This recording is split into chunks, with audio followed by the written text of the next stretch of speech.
and we're overrun. Sending boys in the trucks with the 50 cals. Tell every swinging deck bring extra rounds.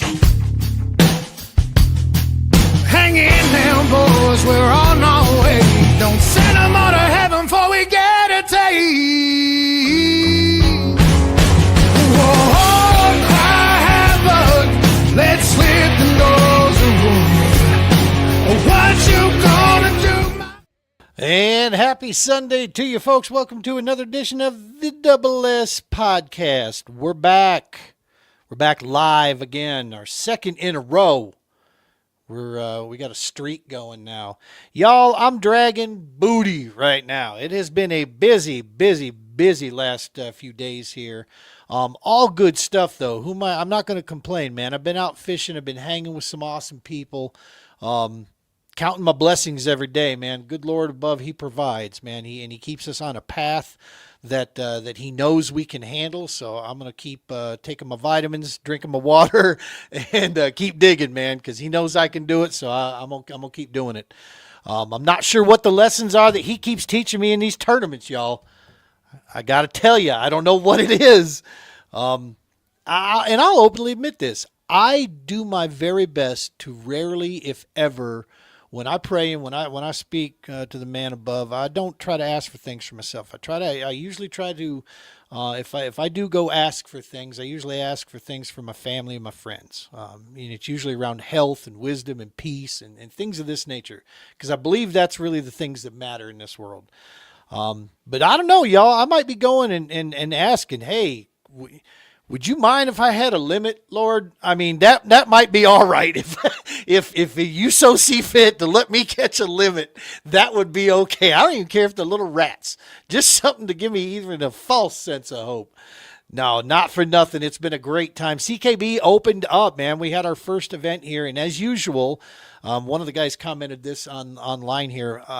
The fastest way. I mean, we have had. Keep in mind, y'all, here in Colorado. In the Denver metro area, my snowblower has not run all year. I'm actually worried about the gas that's in it right now. Number two, I've not had to shovel once. We've been lucky enough that the sun has just melted snow so quickly, what little bit we've gotten. And so, of course, we put a tournament on the schedule in April, and what happens?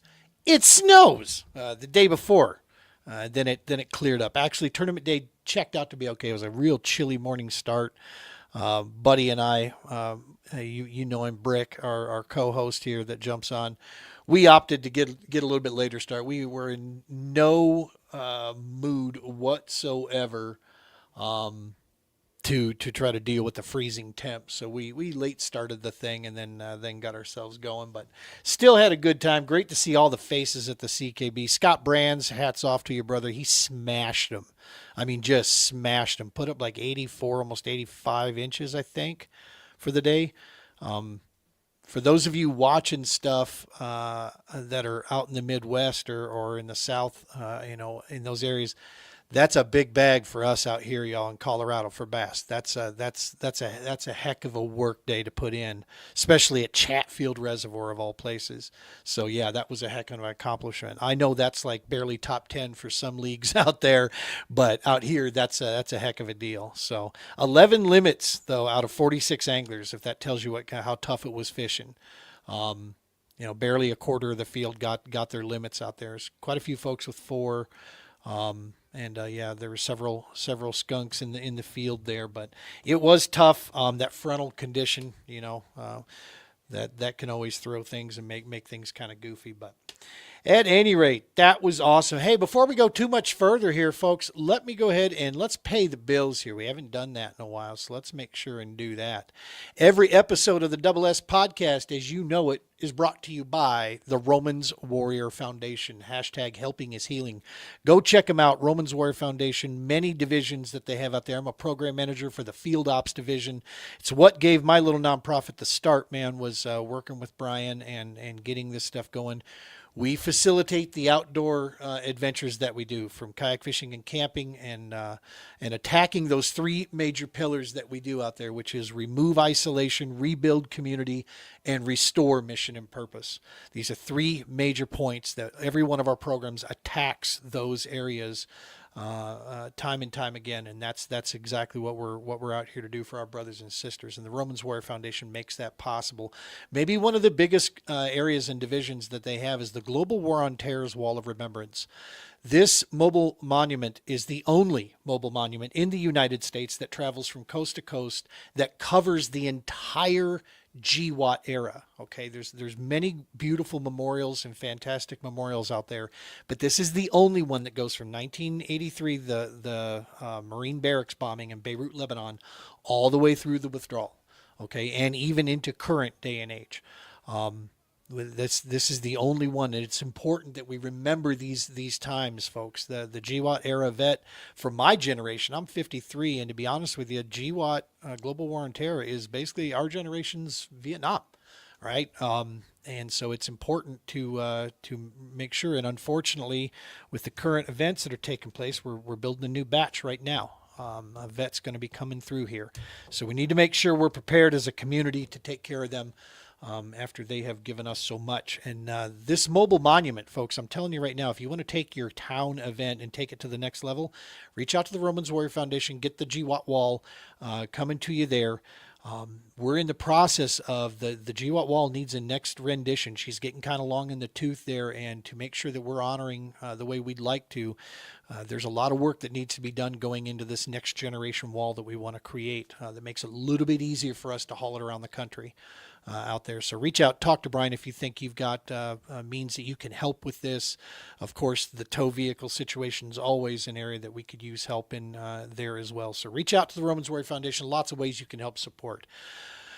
The Heroes Media Group, Mr. Adam Bird out at Military Creator Con this weekend. Really wish I could have been down there. If we didn't have a packed schedule, we would have absolutely joined him down there. Without Heroes Media, we wouldn't be where we're at with the Double S, doing what we're doing and having the just the long leash to really go out there and try to create some entertainment and create content worthwhile that stays on task. And that's because of Adam Bird and all of the great podcasts that are on the Heroes Media Group out here. Go check them out at heroesmediagroup.com. You can see all the podcasts there, something for everybody, something on almost every night, resources galore. All right, the bills are paid.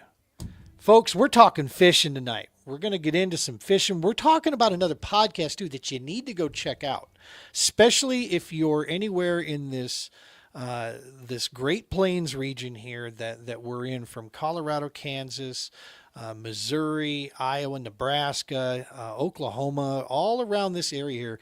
This is a fantastic podcast hosted by two dudes that know what the hell they're talking about when it comes to fishing. And not to mention the fact that they have connections all across the industry here. I've had the pleasure of watching several of their shows now and checking out some of this stuff.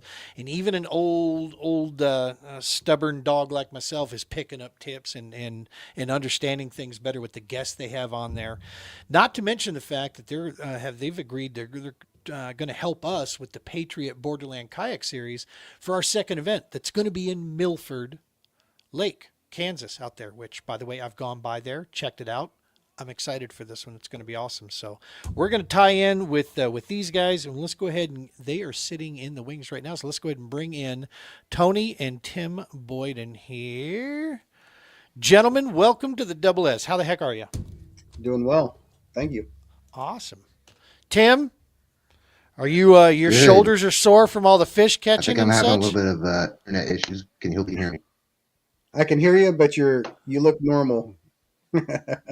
I look normal? No, Tony looks Oh. normal. He's just stoic. Right. Right. Yeah. Oh, there he is. There he is. No. Yeah, the shoulders are still hurting a little bit. I had to get a back rub when I got home because Wow. reeling those fish in kind of, I don't know if you saw my intro, but I put one 12-inch fish up on the scales this weekend. My shoulders are fine. Hey, you didn't skunk, so that's good. So, Right? You Yeah. know, and And that's so important, man. I wanted to tell some of the new guys that Yep. had struggled during the tournament there. Hey, for the team and AOI stuff, man, one fish is massive, Yeah. right? I mean, that goes a long way in points, and you never know what it's going to boil down to. Most of the time, it's like a matter of inches and points. So every little bit counts. Yeah. My first tournament that I entered for Kansas Kayak Anglers. So I have fished a lot of ponds in my life and all this and that. And I was like, I'm going to go into this tournament. I'm going to show these boys what's going on. I'm the best kayak, pond fisherman in the world. And I go there and I catch one 14-inch fish. I finished like dead last. So it humbles you real quick, let me tell you. So, You but know, if you call it a sport, this sport of ours has maybe one of the best ways of just sitting you back down when when you start getting a little too much butter on your toast. It has a way of settling you right down there, and it's one of the things I love about it. Because if you fancy yourself an expert because you had a great season or you do well in your local area, hang on.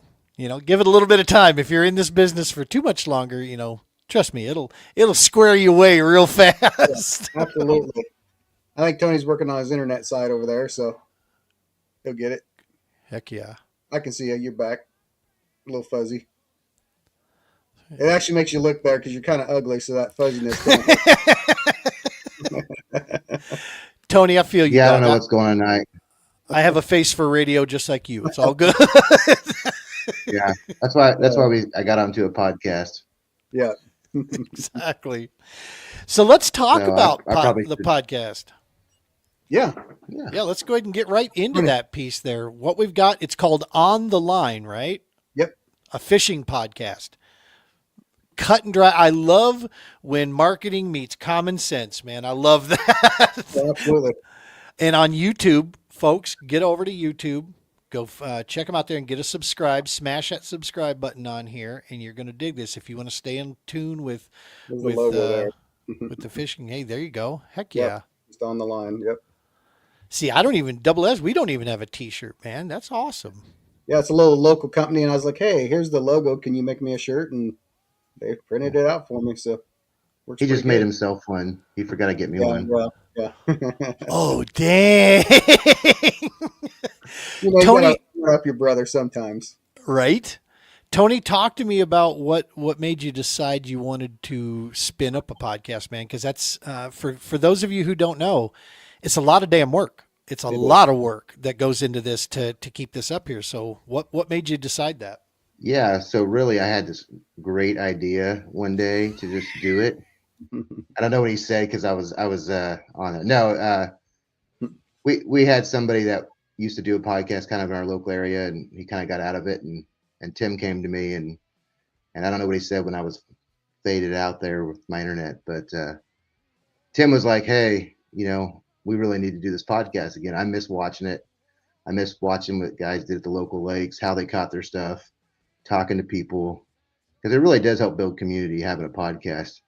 People want to come on it. People want to come on it and things like that. But I mean, really, it was Tim's idea, and he kind of drugged me into it. And sometimes, we have a disagreement on what we should do about the podcast, but because there's two of us, but we usually come to an agreement. But it was really his idea to replace one that was previously here. So I'd say, Tim, what made you think of it? Yeah, like I said, I just missed. Like we had a guy named John Morris, and he did the podcast. And you always want to know: did you have the right bait tied on? Did you want to have? Were you throwing the same bait as the winning guy? And you wanted to hear what that guy had to say and how he thought about that lake differently than, let's say, you thought about it. So if you got seventh and he was throwing a chatterbait and you were throwing a spinner bait, and you're like, oh, if I just would have thrown that chatterbait. And so I missed that. I missed, hearing the people talk about their day and how it went down and how they may have lost a big fish or a small fish or what, chose them to go left instead of right kind of deal. And so I said, hey, let's do it. And Tony's the electronic guy. So he makes all the scripts up. He gives me way too much credit, but I pretty much just say, hey, do you want to come on the podcast? He puts out the whole script and takes care of everything behind the scenes. And yeah, it's it's pretty exciting. I enjoy it. That's So, awesome. yeah.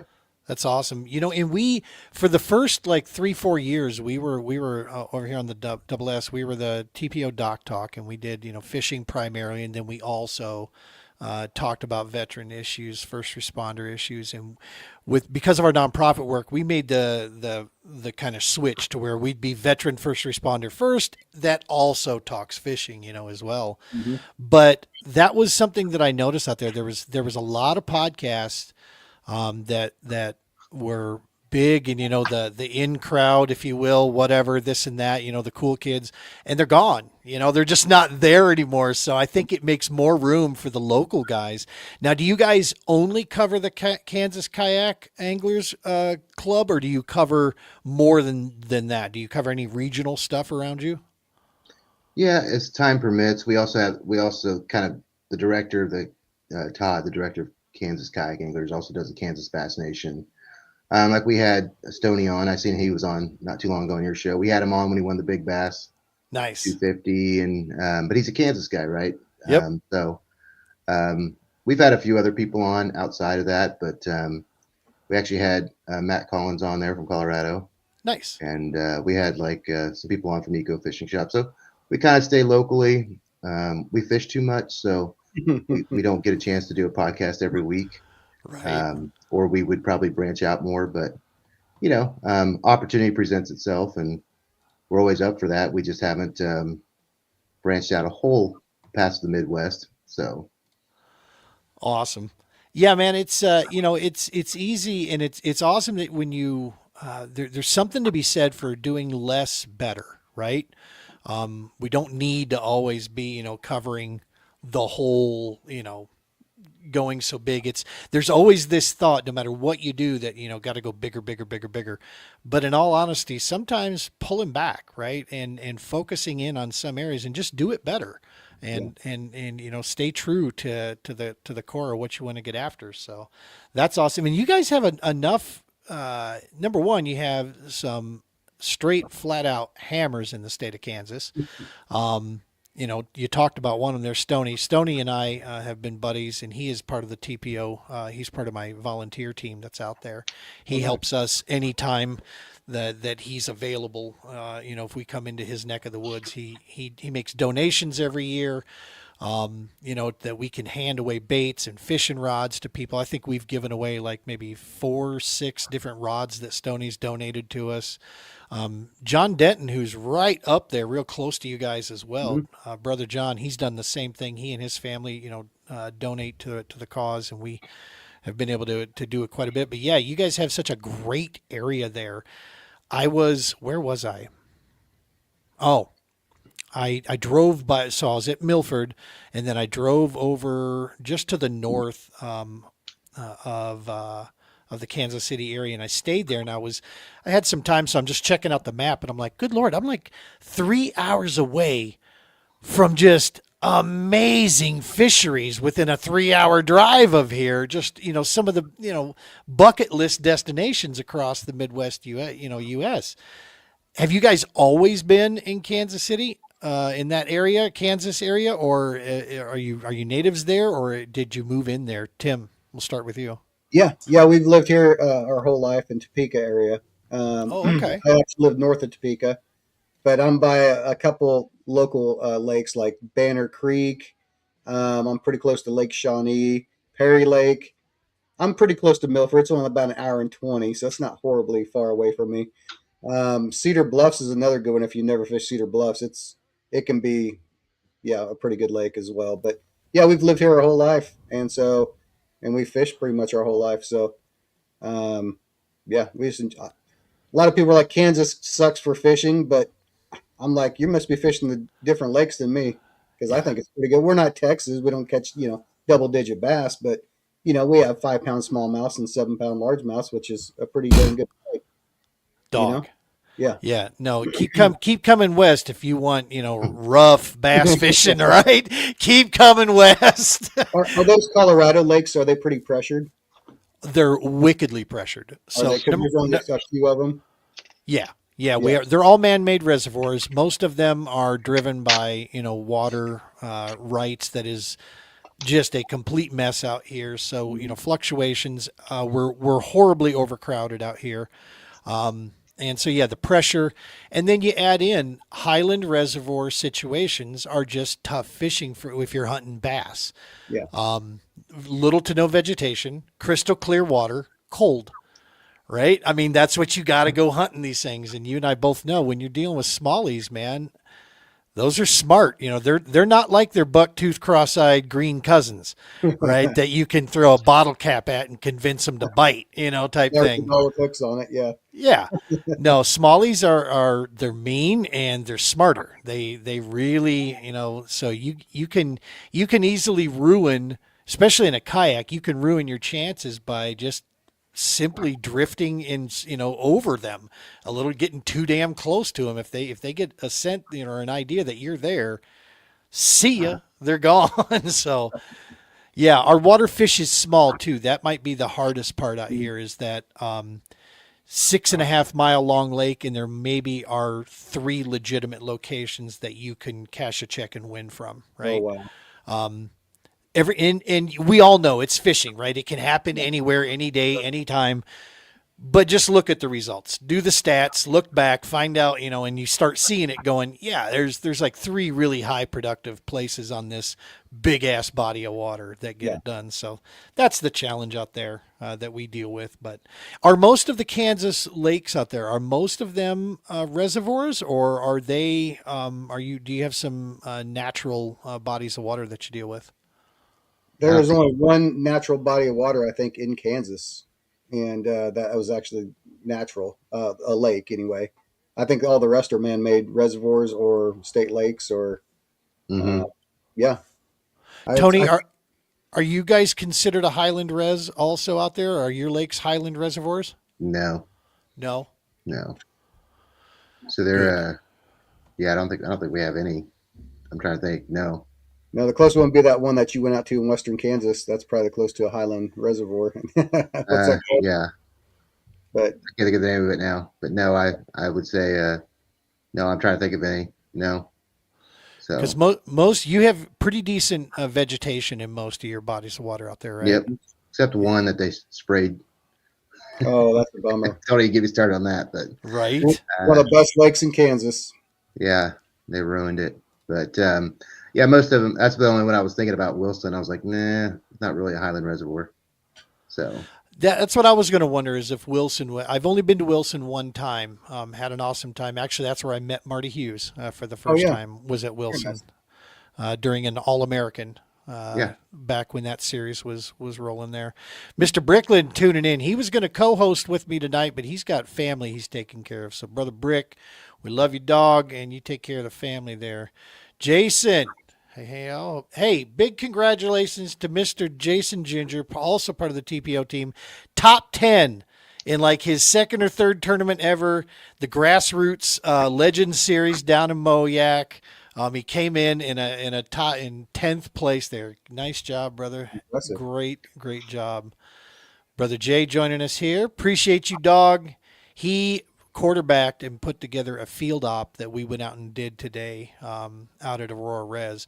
Tough fishing again, but we did see the guys did catch themselves some trout, and it was beautiful weather, so that was an awesome deal. But who do we have here? I do not know who this is. Organics. Kansas guy. Is it a Kansas guy? Yeah, Derek. All right. Awesome. Appreciate you guys tuning in, man. Yeah, awesome. So I just wanted to take a quick there. We always love when folks are tuning in and checking us out here. Well, awesome, dude. So you guys get the podcast going. How long before the podcast were you both into tournament angling? Did you come from the boat world, or has it always been kayak for you? I'll start with that one. For me, it was. I think I got on I grew up kind of a fair weather fisherman. Tim would take me a lot of times. He's my older brother. I just want to make sure I point that out that he's older than I am. Not much older though. But we had an older brother that's even older than us too, and he used to take us fishing. He had a pontoon boat. Never did tournaments or anything. Pond fishing, small town pond fishing, rural areas, lakes and stuff like that. So in 2018, my oldest brother he was going down to Florida to pick up a kayak, and he goes, "You need to go kayaking with me, man. It's the best thing ever." And I'm like, "All right, it's the best thing ever. Another one of these. That's the best thing ever. You got to do it, right?" One of those types. Exactly. He's actually a vet himself, and he was in the Army and stuff. But he was like, "Yeah, you gotta go with me." I was like, "Yeah, sure, why not? I want to go to Florida. I hadn't been to Florida yet." And I got on the kayak, and we spent like 4 or 5 days, and we did like Gulf of Mexico, Mexico Beach area, Panama Oh, City, wow. and we did some Don't you inland. mean Gulf of America, Tony? You're right. There's a sign there now. Oh my gosh! It's official. So yes, but yeah, so we went down there to the it was actually Mexico Beach, Mexico Nice. City Beach, right next to Panama City. Yeah, Absolutely gorgeous, white sands. it is And gorgeous. we were down there for about 5 days. I came back and I looked at my wife and I said, "This is my life now." And she's like, "Yeah, okay, whatever." And I was like, and that was 2018. I came back. I bought my first paddle kayak, and honestly, I go in a boat fishing. I go in on bank fishing, and I don't love it as much as being in my kayak. I feel that. So I got into kayak fishing, and then I upgraded stuff. And then Tim had done it about a year before I did, and about 3 years ago, I got into actually got a pedal kayak, like a Hobie, and did my first tournament, and pretty much skunked the first 3 tournaments. But came back that year and was able to win our national or our Kansas State championship in the Kansas Bass Nation. Good So stuff. actually, yeah, so I actually got to go to the 10 killer championship for Bassmaster.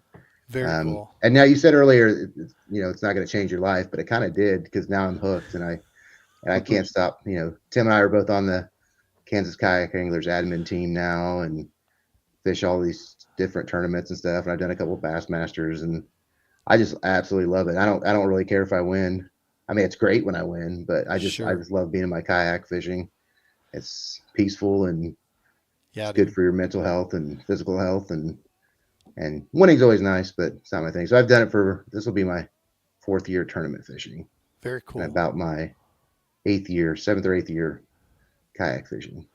So what I heard right there, Tim, is that you're the pusher of this addiction of kayak fishing.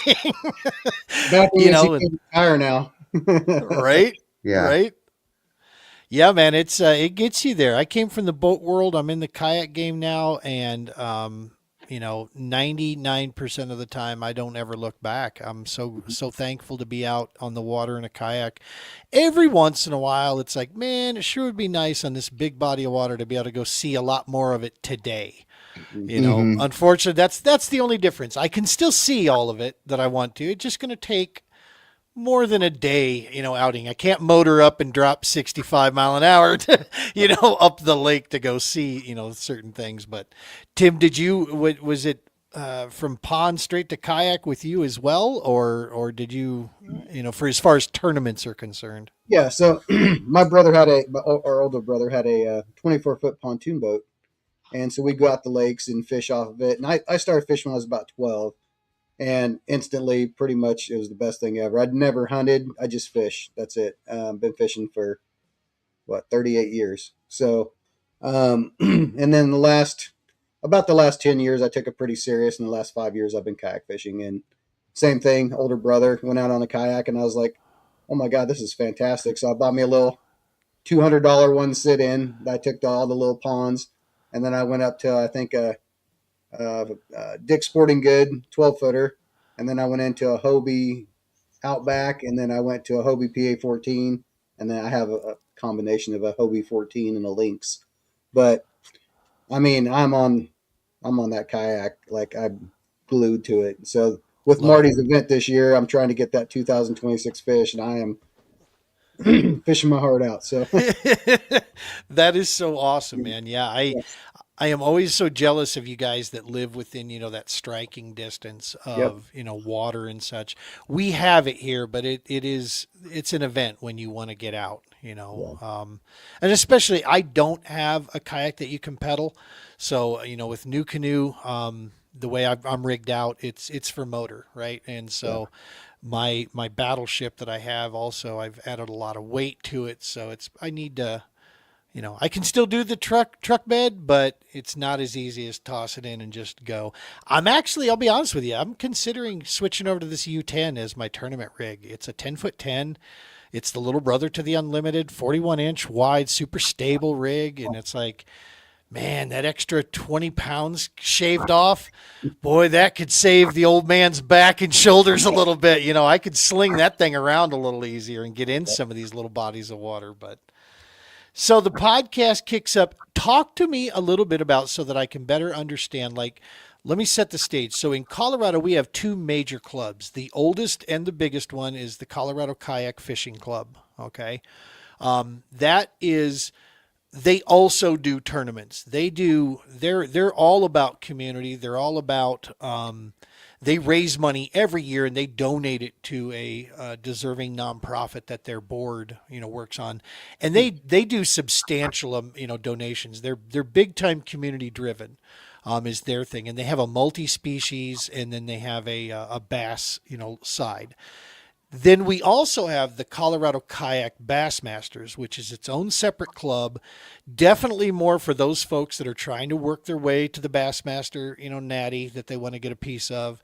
And they have a little bit bigger payouts because it's a higher entry fee to get in, more competition driven, right? For sure. So it's its own club. But now in Nebraska, they have one event for their Bassmaster Club. No series, no schedule. They just do one open event and there you go type thing. Is Kansas that way also, or does Kansas have multiple Bassmaster events that go off? Tim, you want to take this one? Yeah, I could take it. So Right. the last couple of years we had 4 or 5, which Todd is in charge of as well. This year I think he's just doing one, isn't he? I believe Yeah, that's all. for the Bassmaster, they're actually At Milford. he used to do like 3 tournaments. You had to make 2 to qualify, and then the Bassmaster. We're just doing one at Milford this year, actually, like September 19th. It'll be an open one. Mhm. We kind of had attendance lowered, and so we're trying to get people from other states to come in so we can send more than one person. Right. And then so he's also we kind of work with the Kansas Kayak Anglers, kind of do them. They're usually a higher entry one, and then we weren't getting the numbers, so we kind of just changed it around a little bit. But Kansas Kayak Anglers actually formed from a bunch of different groups. We had a bunch of localized groups when there was like 10 or 12 people. And like, hey, let's bring them all together like 4 or 5 years ago. And then so we kind of keep them together, but there's only a few other small clubs around here that do kayak stuff now. The other ones kind of fizzled out. So it's pretty much the 2 biggest ones are the Kansas Kayak Anglers and then the Kansas Bass Nation, which is really just one event now. So Right. Yep. Well, and I've seen several states run into that where they get multiple clubs and it's like an all-purpose cleaner, right? It doesn't do, no one club does any one thing great. They just all kind of, do many things okay.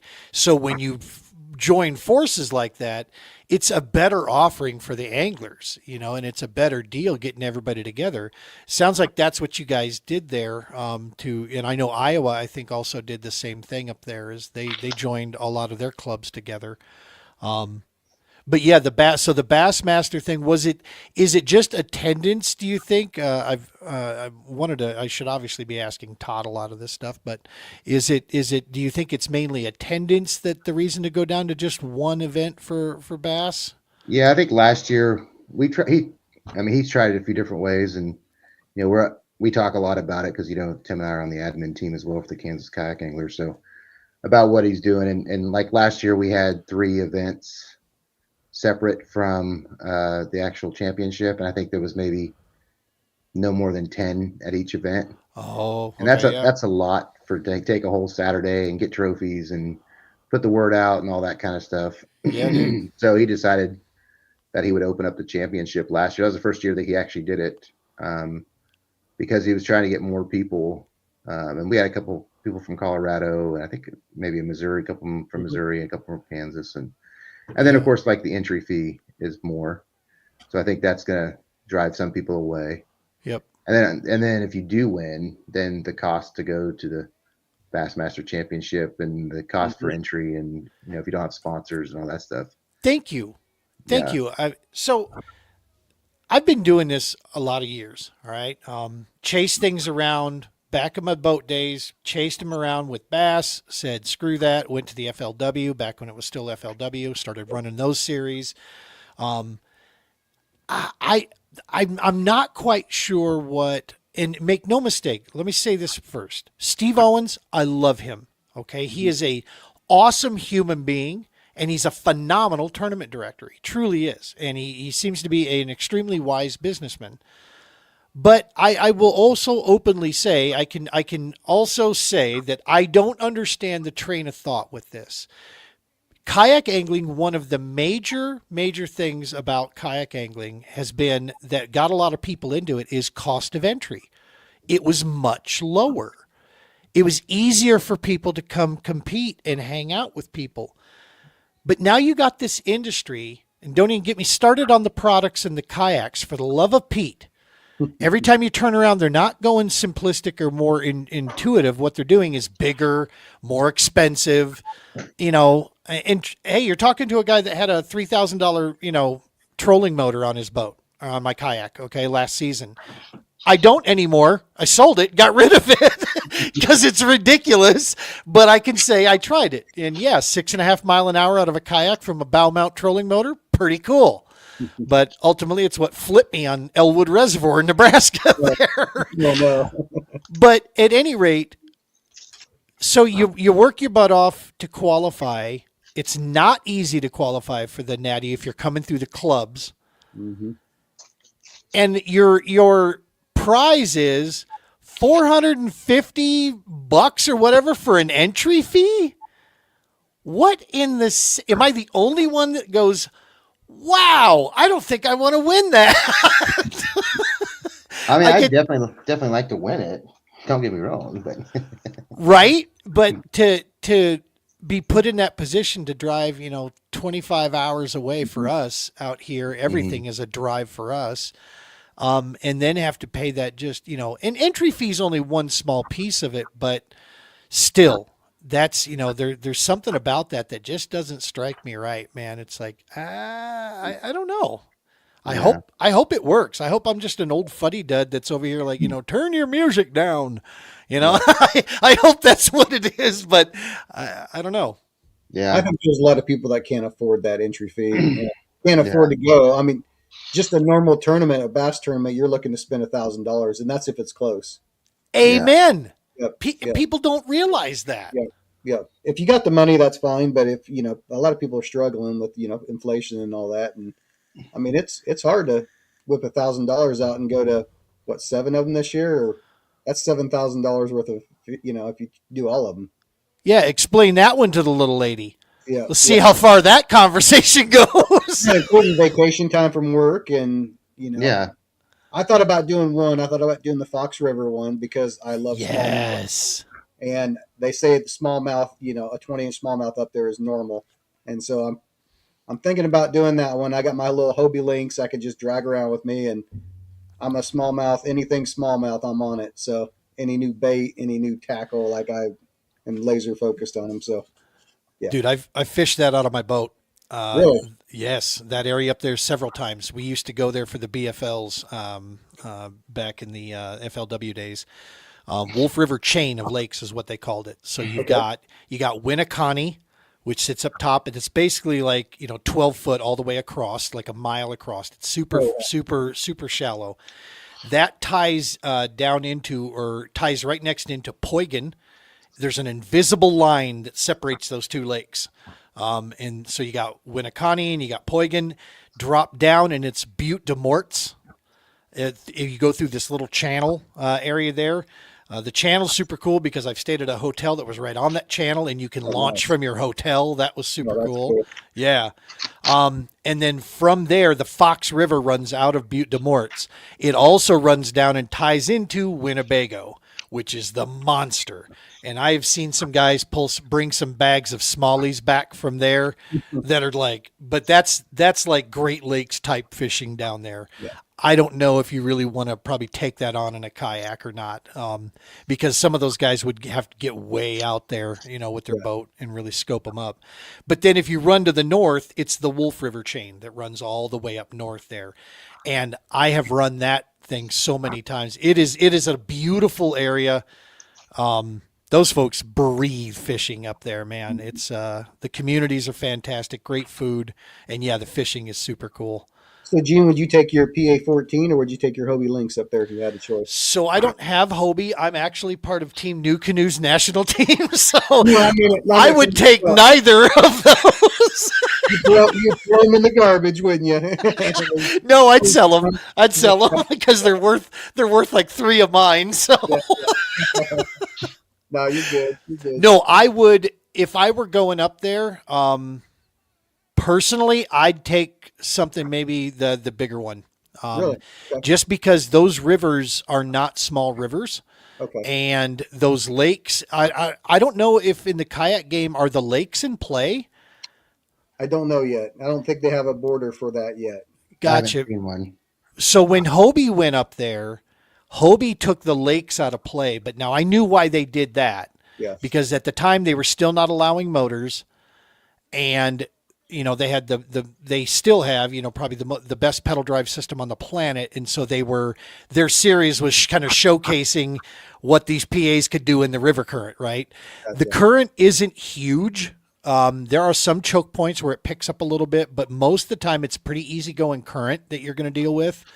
But yeah, the Fox, I've run you can run a bass boat up that, and same with the Wolf. You can run a bass boat.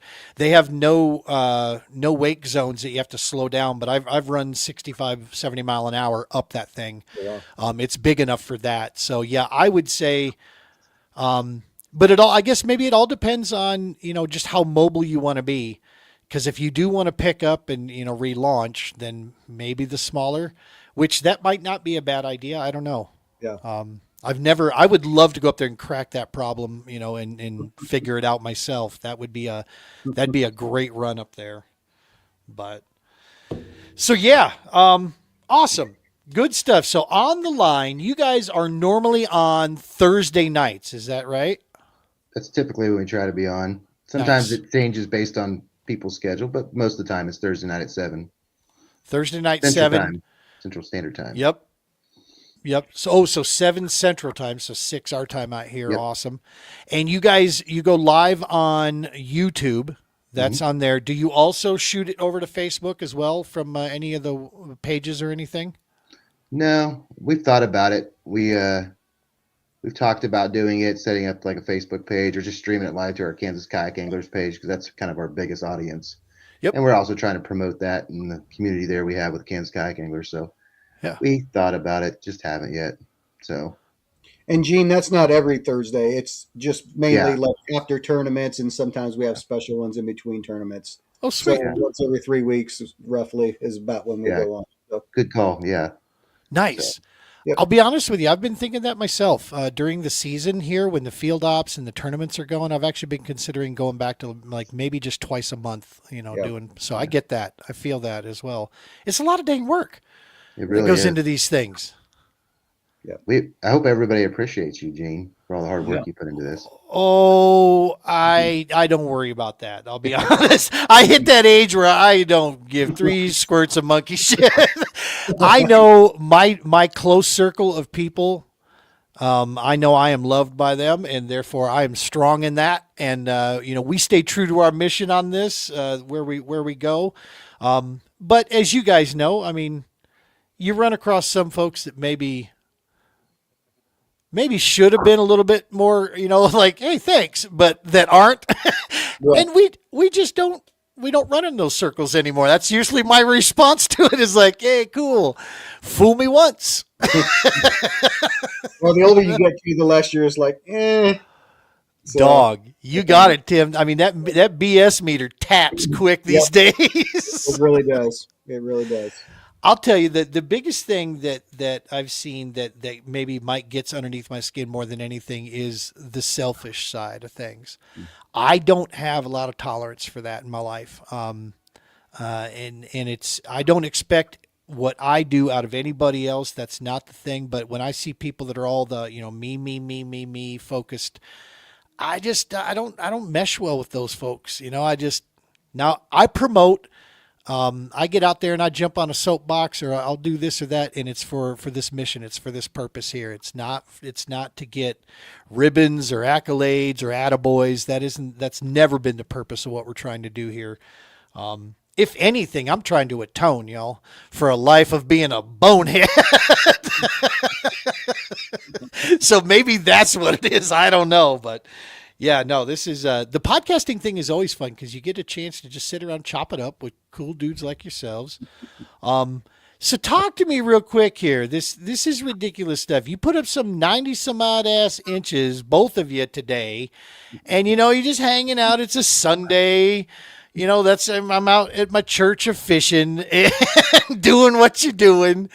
Is that like a doable, normal thing for your neck of the woods, Tony, where you guys are at? Or is that like, that's a pretty damn good day? I mean, how good is this Kansas fishing? Should I be moving, or what's going on here? I'd say for me, it's not a normal day. That's maybe a once every couple months kind of thing. Cool. I'd say it's pretty, when I go out and then I'm not doing a tournament, 85 inches kind of the normal day for me. Like, sometimes if I get a big one, a kicker fish, maybe a high 80s, but I would say above 90s, not a normal day for me. Greens and browns, or mainly greens? This was mainly greens. I did have, the last good day I had with smallie fishing was at Milford last year when I had 86 plus inches smallmouth. So let's talk a little bit about that, Tim. We're going to Milford. PBKS is coming to Milford end of May. Folks, hang tight for us. We'll be announcing some stuff on how we're going to do, just like we did in Mexico. If you want, go look at New Mexico, look at their bass club, and you'll see that event. Look at the PBKS site. You'll see what we did there. If you're looking for a high pressure, high competition, we're not the gig for you. Okay. If we get 2 people, success. We don't need big numbers. That's not what we're here for. We're here to celebrate vets, first responders, and their families, say thank you, and above all, reconnect with the community side. Come if you want inappropriate jokes and you want some good barbecue, hanging out, and we're going to have some friendly, competition in there where we'll hand out some goofy stuff here and there, and then we got some cool prizes to give away from some amazing sponsors. So that's basically what we're going to try to do, and just try to reconnect and show new people what we fell in love with, in the kayak side so much, right? It's a great event for new folks that want to come check it out, see what's going on. We encourage people. Mother shipping's allowed. If it floats, you can get in. I don't care what it is, if it's a belly boat or a boat. All we ask is during takeoff that you 100% do not use your big motor at takeoff with it, because it's a shotgun start. So just use your trolling motor when you're taking off until all the kayaks are clear. Then you can do what you want to do. You can do a team thing too. If you and the spouse want to get in and only one of you is signed up, cool. We're all right with that too. We're mainly just here to, like I said, break bread, chop it up, have a good time, and hang around camp Friday night and Saturday night. That's where we'll be at the campsites there, cooking up some food and hanging around and like I said, sharing stories. And if this last event's anything indicative of what this next event, the jokes, man, you'll want to damn near write them down, because they were good and plentiful and they kept coming. So some of those jokes will stick with you through life that your uncle told back in 1974, and you're like, I still remember that to this day. Dude, if you got thin skin, this isn't the event for you either. Well, I'm a service technician, so I've heard about every love joke. it. So yeah, love it. Yeah, that's I always know when I do a field op, when I take these guys and gals out, the moment they start cracking on me, I know it's like, yes, I'm in. They trust me well enough to, oh my God, today, this might be the meanest burn and one of the best ever. And I was like, ouch, this one hurts. So I struggled on Saturday, right? Got one little rat, got one other bite that was too small. Just random. I could never, really settle in on something in this area. Then today we go out to a total different res on the other side of the metro area, Aurora Reservoir this time. And dude, I'm watching fish on live scope like crazy. And I'm the only one with live scope there, so that's what I use for the guiding. You know, I'm trying to get guys on. I'm directing traffic, right? 25 feet right out this way, let it get to the bottom, throw your Ned rig out there type thing. Nothing. By the end of the day, 3 other guys that went out with me all had caught a trout. Okay. I don't even have trout gear, right? One of the guys was like, well, these hooks are a little too big. I'm like, it's the smallest hook I have in my entire arsenal. It's for bass. Like it's not meant 7/0. yeah, right. We're almost at the end of the day, second to third last cast. Everybody's talking, well, hey man, we beat the skunk there, and I'm like, yeah, talk, speak for yourself. I still haven't even caught a trout. Homeboy behind me is like, I don't know. I might want to go get my money back from that live scope if I was you. And I'm like, ow. But I knew, I was like, sweet, I'm in. I got, homies with me now. And that's always the great, and there's plenty of that goes around at these events, man. We have a good time. And that's what Milford is exciting. How much experience, Tim, do you have at Milford? You say Smalley's there. You know that place pretty well? I know it pretty well, actually. Tony, like I said, won last year, but I think I caught 60 smallmouth each day I was there in practice. Holy biscuits. Now, most of them are, between 10 and 13 inches, but you do get those 16s. And the state record did come out of Milford, which is like 6.8 pounds, I believe. So, wow. So it did come out of Milford. Mainly, if you stay around, I would say with you guys being a friendly tournament around the dam area in that area, throw top water, throw some poppers, maybe some, I don't know, whopper ploppers, throw some Ned rigs. The dam's unforgiving though with those rocks. Right. That dam there, yeah, I was on the dam last year and I got it on video. I hooked into a 9-pound channel cat on the Ned rig, and I thought it was, of course, the state record smallmouth. That's my inside joke. Everything I took is state record, right? And so, but that thing took me for a ride, and I got it in. It was 9-pound channel cat, so that was kind of interesting. Wow, that's exciting. So, would you guys, Tony? You won the thing last year. Would you say the fishery healthy as an overall fishery goes? Tim might disagree with me, but I think as far as fisheries in Kansas, it's probably one of the healthiest. Sweet. They really push fishing out there. I mean, they do recreation too, but they really keep up on stocking it. And there's so many different places, rocks and ledges and, back in coves, laydowns. I mean, you got a river coming in, so you got real muddy to the north. Right north, Tim. Correct. The lake's kind of weird, kind of angled. So I was and then the dam area is a lot clearer water. So it's really got just a whole hodgepodge of everything you want. I mean, the marina is nice. There's a nice marina there that you can go. Yeah, into. they have a nice marina. I think it's the largest lake too in Kansas. It is.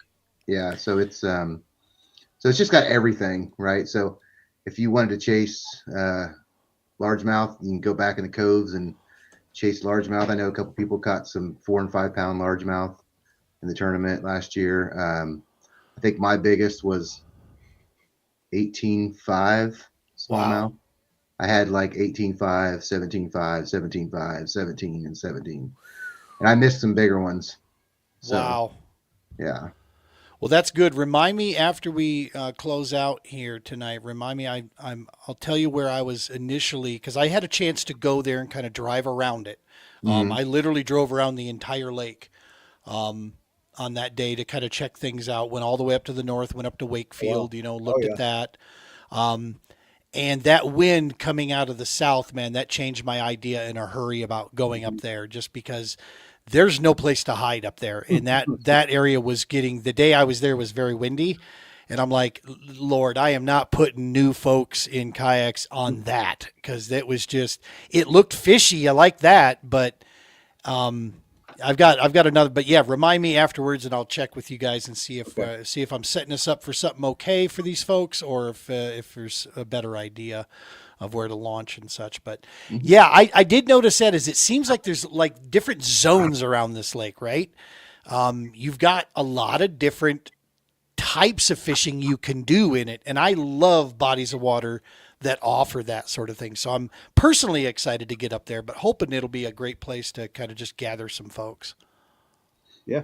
Yeah, it's definitely a gorgeous lake. And like I said, it's fishes a lot of different ways depending on your style of fishing, or you have new people. I mean, I did this weird thing where I did all the metrics for our tournaments to see, who turned up, what had the most people turn up the tournaments, who caught the most limits, which lakes, for when we're thinking about lakes for the next year, right? You're a stats man. I love it. I'm a nerd. Love that. I do a lot of that stuff. But it was actually, I think there was only like one person in our tournament that didn't get a limit, one or two people that didn't get a full 5-fish limit of like 30 or so people. That's strong. Yeah. That's so, good. I mean, they're not big fish, but especially for people who are just getting into it. Yes. And, that smallie bite, right? Like, it's addictive. So, dude, and you know that any day out on the water, if you're catching even if they're dinks or whatever, that's what we're just trying to get people on fish and get them into an area, right? So that's if you the throw a main Ned thing. rig out there, you'll catch a smallmouth. Love it. Yeah. yeah. Love it. So I was driving in and I'm looking at the map. I think I was coming up 77, driving up to enter up, get up by the park there. And as I'm coming in, I look out in the distance here, and it's slow moving. I see this chopper up here, and as I get closer, I'm like, "Good Lord, that's a damn Apache that's sitting there." And they were just—I don't know if they were running some tests or what they were doing, but they were just slowly coming across. And I'm like, "Yep, I'm in the right area, Fort Riley, right there. I must be in the right location." I know I'm an American, but when I see an AH-64 Apache come over a hill, it still scares the crap out of me. Like, Hell yes! Like, man, I would be so dead right now. And that's the truth, right? I mean, it's just like, you got no place to hide if that bad boy's on you. No, it's still like I drove by Fort Riley a lot, and I'll see it pop up over the hill, and I'm like, I'm a good guy. Every time I think of my head, every time. But I got a big American flag that's right on the hood of my truck, so I thought I'd probably be all right. well, yeah, or I see a drone flying, I'm like, hey, I'm one of the good guys.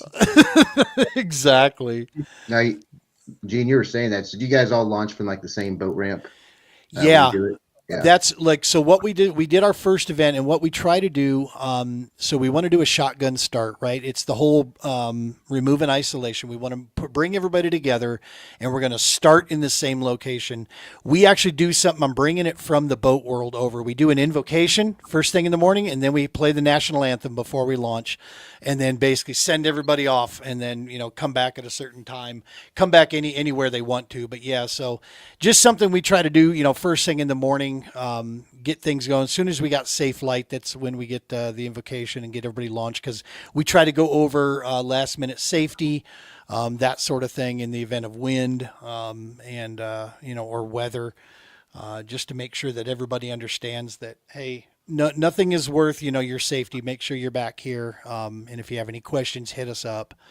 Because I'm usually out there trying to, and the other team members that'll be with me, we're going to be helping new folks where we can, and any experienced anglers that are willing to do that as well. Really appreciate that, giving tips and helping folks get on fish. So whether it's a big gathering or an actual tournament event that we do, we'll figure that part out. But one way or another, we want to make sure that everybody gets out, has fun till 2 o'clock, 3 o'clock or whatever. And then we get back to camp so we can brew up some good food and give away some cool prizes. So yeah, we can talk to you after the show as far as if the wind's coming from the north or the south, like some areas that we think are high probabilities of actually getting, especially new people on fish. Perfect. So, yeah. Perfect. Good stuff. All right, folks, make sure you head over, go check out On the Line, a fishing podcast with these two gentlemen right here. Go check them out. Thursdays is when they air. If you go to YouTube, you'll be able to see all their episodes there, and go back and check through, go through their library there and check out. There's some great shows in there. You guys do a fantastic job. You're anglers talking to anglers, man. So that's the easy part, right? That makes it easy.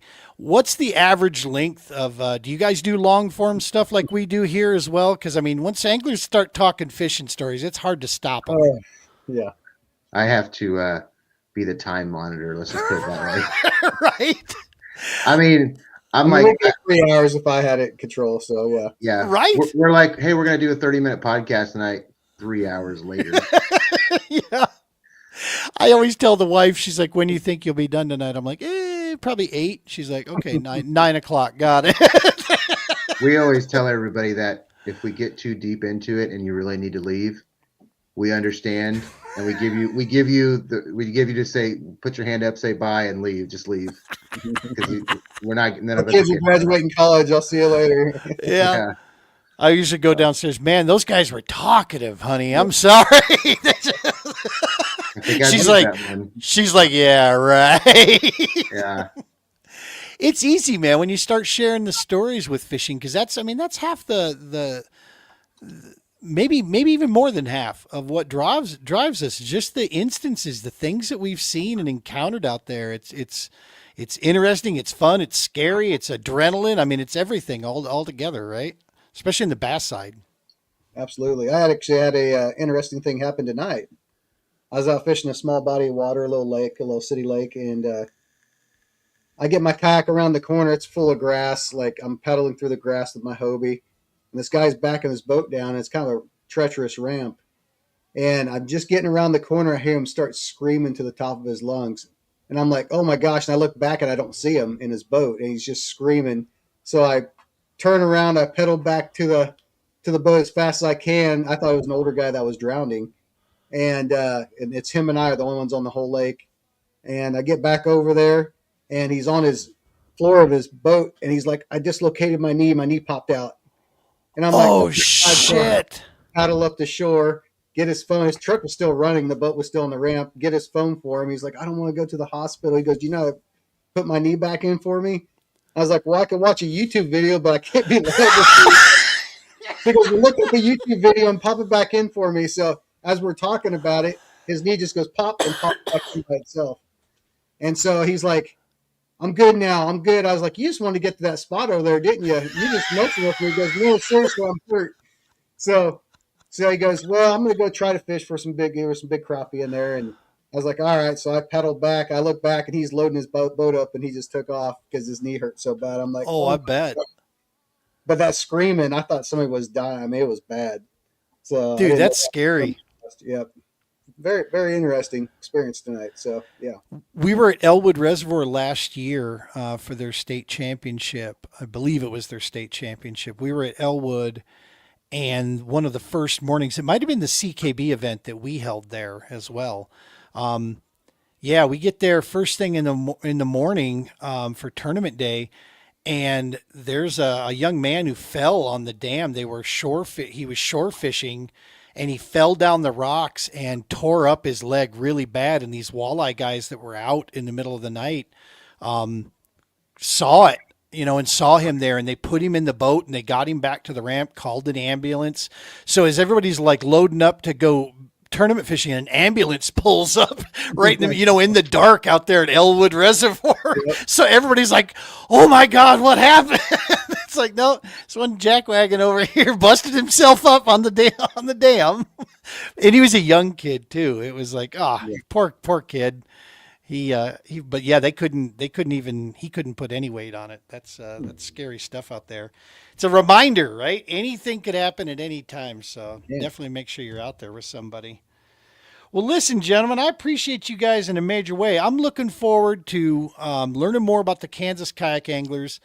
What is a normal for Kansas Kayak Anglers? What's a normal outing for folks, for you guys? Are you putting 20 anglers on a normal event, 30 anglers? What's kind of normal for you guys? Go ahead, Tony. Oh, yeah. We've really been trying to increase. It kind of went down. COVID, it kind of started going up, and then it kind of went down. Everybody says it's due to the COVID babies. they couldn't get out and fish anymore. But Right. I don't know. I don't know if that's true, but we've seen a pretty good steady increase the last 2 years, and so this year our first tournament had 33. We're trying to keep it around 30, That's or awesome. higher. So our membership's up this year about 20%. So we're getting close to that 50 members.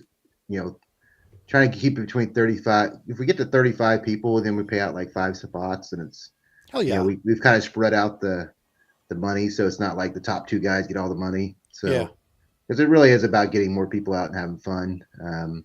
Agreed. No one's gonna retire early if they win one of these things. It's we try to do a lot of prizes and stuff for our anglers, and that's been really a big push. It's hard to get sponsors sometimes, for the local clubs, small clubs.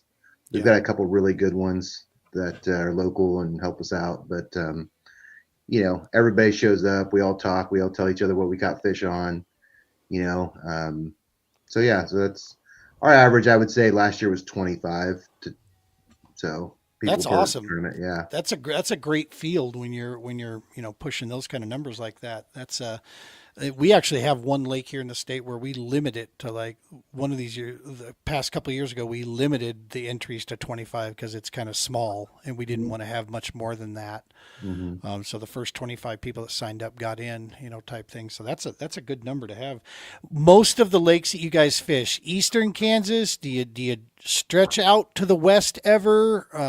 Because you got Norton, Cedar Bluff, those are good fisheries out there. Yes. Mm-hmm. Do you guys ever come over to those throughout the season? Yeah. We've done Wilson, Cedar Bluffs. We haven't done Norton before. We talked about it, but It's pretty far. I would say the central, the core group of I would say 75% plus are really in that, 75, area from like Topeka. Omaha down to Wichita area. Yep. So in the eastern part of Kansas to middle part. So and plus there's fewer lakes as you get farther west. Yeah. And a lot of them are drying up too. Yeah. So I would say the majority of them are southeast Kansas to northeast Kansas. Cool. So well, and that's still, to be honest with you, from Colorado, dude, that's not a bad drive at all. Especially if you leave really early in the morning, you can get through eastern Colorado, western Kansas. Do that when it's dark, and then you're okay. Because the moment you start to get, closer to, I'd say Russell, and you start to get closer there, green starts to show up, right? And it's like, okay, yes, I'm at least now out of the dust bowl, out of that area there, because it is. I mean, there's a whole lot of Jack and shit out there, and Jack left town. Seems like Groundhog Day. It's like it just keeps going and going and going. It's it's rough. yeah. And there's not a lot of there's a lot of truck stops, but not a lot of towns. And all the truck stops start to look the same on the interstate as you're going down that thing. I've driven it more times than I can count, back and forth along that run. So, but still, yeah, it's not bad. Once you get there, it's about 7-hour run for us out there. So yeah, I have to be watching you guys. Love to come over and hang out and jump in one of these events with you guys. Let you take my money. Tim says he'll pay for your tournament entry fee. Appreciate that. That's what a nice guy he is.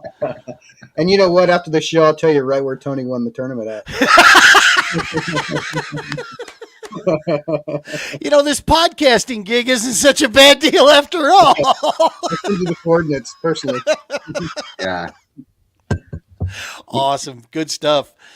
All right, gentlemen. Well, we're going to go ahead and wrap this thing up here. I'm excited to jump on your show there and talk some fishing and help promote the PBKS thing here for everybody that's watching this and still, or either watching it recorded or watching it live. Go check out the Kansas Kayak Anglers. Check out, again, the podcast On the Line -X2M on YouTube. Go subscribe there. Let's see if we can bump their subscription numbers here. And yeah, go check out any if you want to, get plugged into real fishing information. These guys here got you covered. And check out the tournaments that are going on over there. Of course, we're going to be at Milford. That's the one we're going to highlight. I feel like we've chosen right after talking with Todd. He helped kind of lead me to that lake. That would probably be the best that most people would be interested in. Maybe running over to. So. And we'll be coming at the end of May. May 30th is when we'll be over there. We're going to be staying at the Acorn Resort. We got a couple camp spots over there. I think they still have plenty of stuff open there. So if anybody else wants to jump in, that's over there. But that's on next to Farnham Creek, I think is where that's located right there. So, all righty, gentlemen, is there anything that we were going to talk about that I didn't talk about tonight with you guys, or did we cover everything? That's all I can think of. Cool. Yeah. Awesome. Folks, you know the routine. Go ahead and show some love across all the channels out there. It helps us get the message out a little bit further. And not that we really need, or gauge anything on the likes and follows, but it does help us when it comes to trying to spread the word about the mission and get sponsorship and help and support out there. So it's a great way you can help us out there if you'd like to do that. Next Sunday, let's see, next Sunday, we're taking a break next Sunday. That's right. We're not going to have a show next Sunday, so we'll be coming back the following Sunday. After that, we're actually going to go ahead and make good on that.